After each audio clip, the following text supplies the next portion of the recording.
you know an older left-handed person, chances are they had to learn to write or eat with their right hand. And in many parts of the world, it's still common practice to force children to use their proper hand. Even the word for right also means correct or good, not just in English, but many other languages too. But if being left-handed is so wrong, then why does it happen in the first place?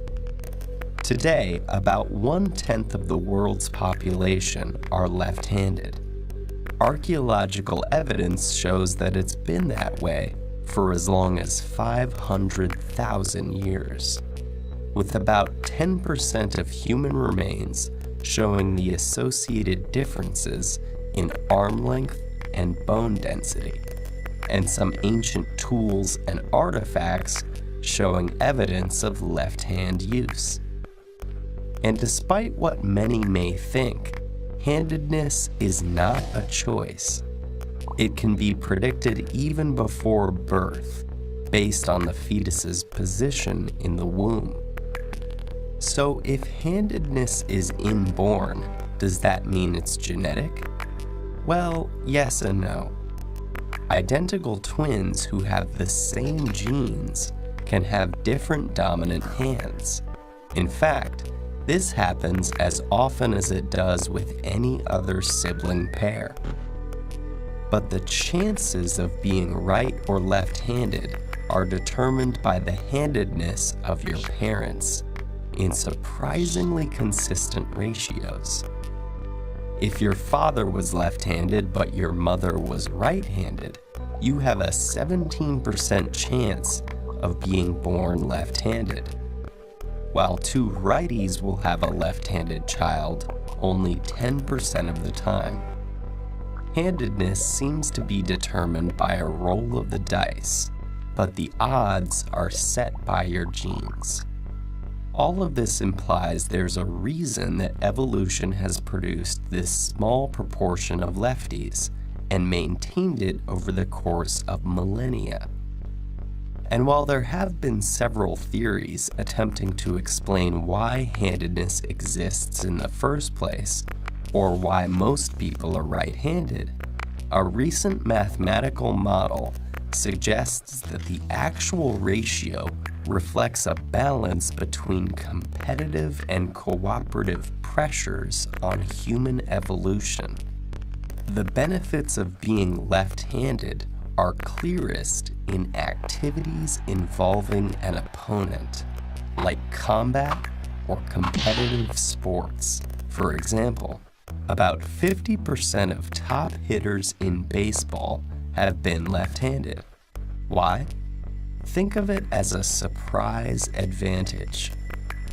Because lefties are a minority to begin with, both right-handed and left-handed competitors will spend most of their time encountering and practicing against righties.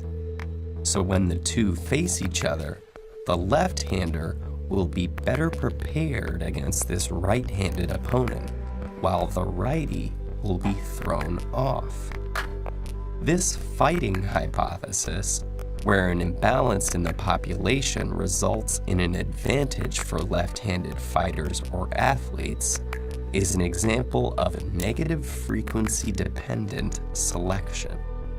But according to the principles of evolution, groups that have a relative advantage tend to grow until that advantage disappears.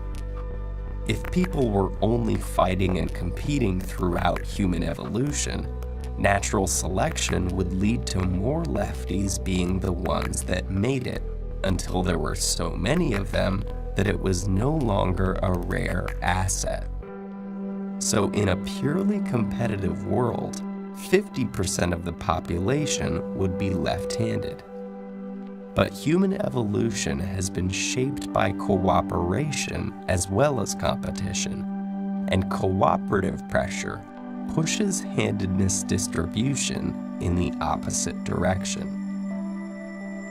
In golf, where performance doesn't depend on the opponent, only 4% of top players are left-handed, an example of the wider phenomenon of tool sharing. Just as young potential golfers can more easily find a set of right-handed clubs, many of the important instruments that have shaped society were designed for the right-handed majority. Because lefties are worse at using these tools and suffer from higher accident rates, they would be less successful in a purely cooperative world, eventually disappearing from the population.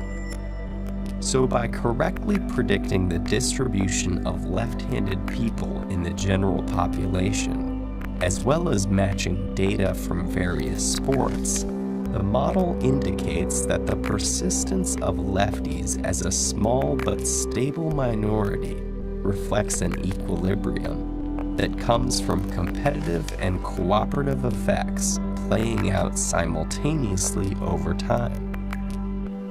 And the most intriguing thing is what the numbers can tell us about various populations. From the skewed distribution of pawedness in cooperative animals to the slightly larger percentage of lefties in competitive hunter-gatherer societies. We may even find that the answers to some puzzles of early human evolution are already in our hands.